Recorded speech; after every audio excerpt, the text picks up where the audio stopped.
Allah Subhanahu wa taala berfirman yang bermaksud sesiapa yang membawa amal kebaikan pada hari kiamat maka baginya balasan 10 kali ganda dari kebaikan yang sama dengannya. Surah Al-An'am ayat 160. Saya Cik Man ingin mengajak anda jadikan bulan mulia ini dengan melakukan amalan berinfak dan berwakaf kepada pembinaan kompleks Masjid Bukit Rahman Putra, Sungai Buloh sekarang. Pembinaan masjid telah tertangguh selama 16 tahun. Bayangkan penduduk Islam di Bukit Rahman Putra yang lebih daripada 8,000 orang hanya mempunyai 2 surau yang sangat sempit dan sesak. Ayo kita hentikan penantian penduduk Islam di Bukit Rahman Putra dengan menjadikan kenyataan untuk mempunyai sebuah kompleks masjid yang lengkap dan selesa untuk beribadah dan boleh digunakan untuk beraktiviti. Jom, berwakaflah kepada dana pembinaan kompleks Masjid Bukit Rahman Putra sekarang. Insya-Allah di bulan ini yang penuh barakah, semoga Allah Subhanahu wa taala ganjarkan rezeki yang luas seluas lautan biru. Berinfaklah sekarang. Masya Allah, seronok tengok banyak sangat pembinaan masjid yang bakal dijalankan nanti hari ke hari kan. Dan tadi kita saksikan adalah Masjid Bukit Rahman Putra dan sekarang ni saya terus bersama dengan Duta Kompleks Masjid Bukit Rahman Putra iaitu Cik Man. Selamat datang Cik Man. Lama tak jumpa.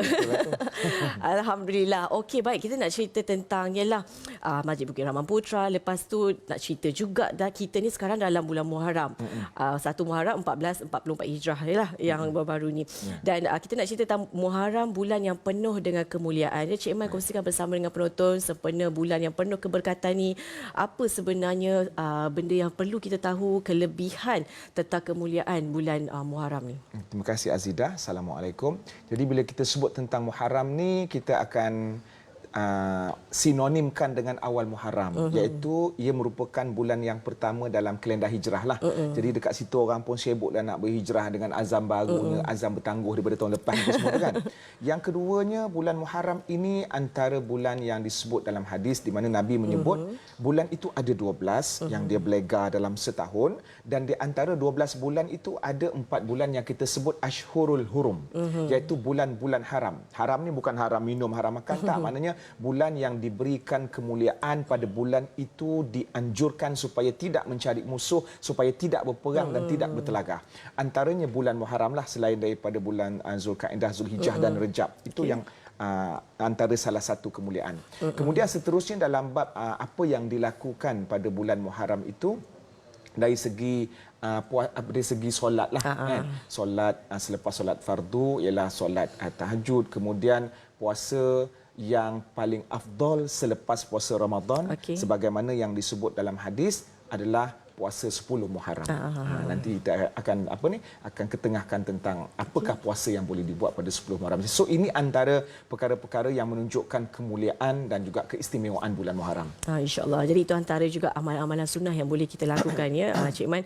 Dan Cik Man pun kita kongsi juga bersama dengan penonton, ada juga antaranya kita kena bersedekah. Tetapi sedekah yang bagaimana agaknya yang lebih diutamakan sebab kita sekarang dalam bulan Muharram kan.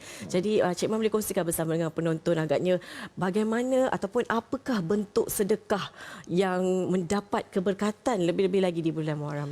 Baik, sedekah ni secara umumnya bila-bila masa boleh buat. Nabi sendiri dia orang yang sangat pemurah.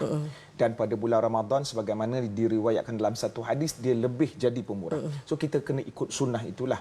Dan berkenaan dengan ganjaran sedekah, semua sedekah yang kita buat, sama ada kita bagi RM1 ke ataupun RM10,000 ke, maka benda itu akan dapat pahala. Cumanya yang penting kita kena jaga niat lah. Innamal a'malu binniat. Sesungguhnya setiap amalan itu bergantung dengan niat. Cuma ada satu momen seorang lelaki bertanya, seorang manusia bertanya kepada Rasulullah, ya Rasulullah, sedekah manakah yang a'zamu ajron, yang ganjarannya sangat agung? Maka Nabi menjawab, sedekah yang kau berikan, sedekah yang paling besar ganjarannya, sedekah yang kau berikan ketika kau ingin menjadi kaya, tengah kumpul-kumpul duit nak beli sesuatu ataupun ada aim sesuatu, dan ketika itu kau bersifat kikir. Maknanya kita kumpul duit, kita nak beli sesuatu, nak beli PS4 ke, nak shopping ke apa semua ke, tiba-tiba ada orang minta sedekah. Jadi kita mesti rasa sayang, mesti rasa kikir, rasa kedekut lah.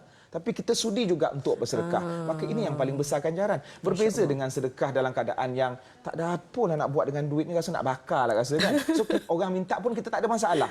Yang tu kita bagi sedekah dapat pahala. Tapi cabaran hati tu masa tu tak sekuat ketika kita kumpul duit untuk tujuan tertentu. Masya Allah. Jadi itu sebenarnya sedekah yang lebih mendapat ganjaran lah kan. Jadi agaknya kalau kita cerita pula tentang Masjid Bukit Rahman Putra kan, di hari yang mulia, di bulan yang mulia ni, apa yang kami dan juga penonton Assalamualaikum khususnya boleh membantu untuk sama-sama dalam pembinaan Masjid Bukit Rahman Putra ni? Baik, selama ini memang kita di Malaysia ini, rakyat Malaysia adalah rakyat yang pemurah. Ya, Alhamdulillah. Alhamdulillah. So berkenaan dengan Masjid Bukit Rahman Putra Sungai Buloh ini, kita sekarang ni sedang pembinaan. Alhamdulillah dah naik apa semua tu, dan dana yang diperlukan selama ini untuk pembinaan kompleks ini adalah sebanyak 16 juta.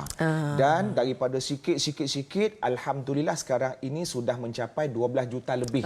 Lagi lebih kurang 3 juta lebih untuk capai 16 juta. Memang penantian selama 16 tahun itu dinantikan oleh penduduk sekitar Sungai Buloh, Bukit Rahman Putra dan juga penduduk-penduduk yang sekitar. Dan kemudian bila kita nak cerita pasal fasa, kita ada 2 fasa.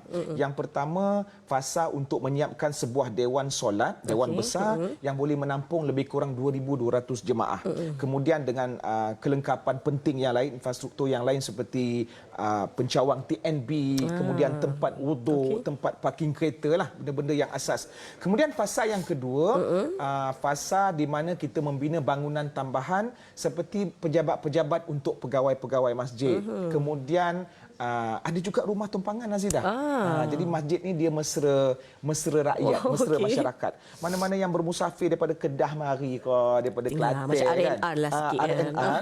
So dia nak singgah, kadang hotel, homestay tak cukup. So masjid ada menyediakan ruang untuk kita berhomestay dan juga boleh dalam waktu yang sama kita beriktikaf dekat situ untuk memudahkan. Banyak kemudahan yang ada ya. Jadi Cik Man, bagaimana caranya untuk penonton kita dah tak sabar tu agaknya kan, cara untuk kita berinfak, untuk kita rebut pahala ni di bulan Muharram yang penuh kemuliaan ini. Jadi bagaimana caranya? Baik, caranya ialah dengan layari laman web www.masjidrahmanputra.com ataupun boleh hubungi talian 013-345-6385 ataupun tuan-tuan dan puan-puan yang budiman boleh berinteraksi dengan butiran nombor akaun setiap bank yang tertera di kaca TV. Itu dia. Okey. Jadi kepada anda, ayo kita sama-sama lembutkan hati kita, bukakan hati kita untuk kita beri infak untuk pembinaan masjid ini, lebih-lebih lagi di bulan Muharram, bulan yang penuh dengan kemuliaan. Ini kata-kata akhir daripada Cik Man sendiri, sebab ada nak dengar Cik Man cakap lagi tapi tak boleh, tak ada masa pula ni. Semoga ganjaran yang semoga apa yang kalian lakukan itu, sedekah itu semua mendapat ganjaran yang selayaknya daripada Allah, dan jangan risau tentang sedekah yang diberikan kerana Nabi SAW bersabda, "Mana qasat sadaqatun min malin." Tidak akan berkurangnya harta, tak akan menjadi miskin kerana sedekah. Bahkan Allah akan melipat kali gandakan lagi rezeki kita, insya-Allah. Insya-Allah sama-sama kita perbaiki diri kita dengan sentiasa bersedekah, dapat juga mencuci segala dosa yang telah kita lakukan pun boleh juga, insya-Allah. Terima kasih sekali lagi Cik Man, iaitu Duta Kompleks Masjid Bukit Rahman Putra. Semoga dipermudahkan, lagi 3 juta saja, semoga mencapai misinya. Jadi kepada anda, kita berehat dulu, kembali lagi selepas ni.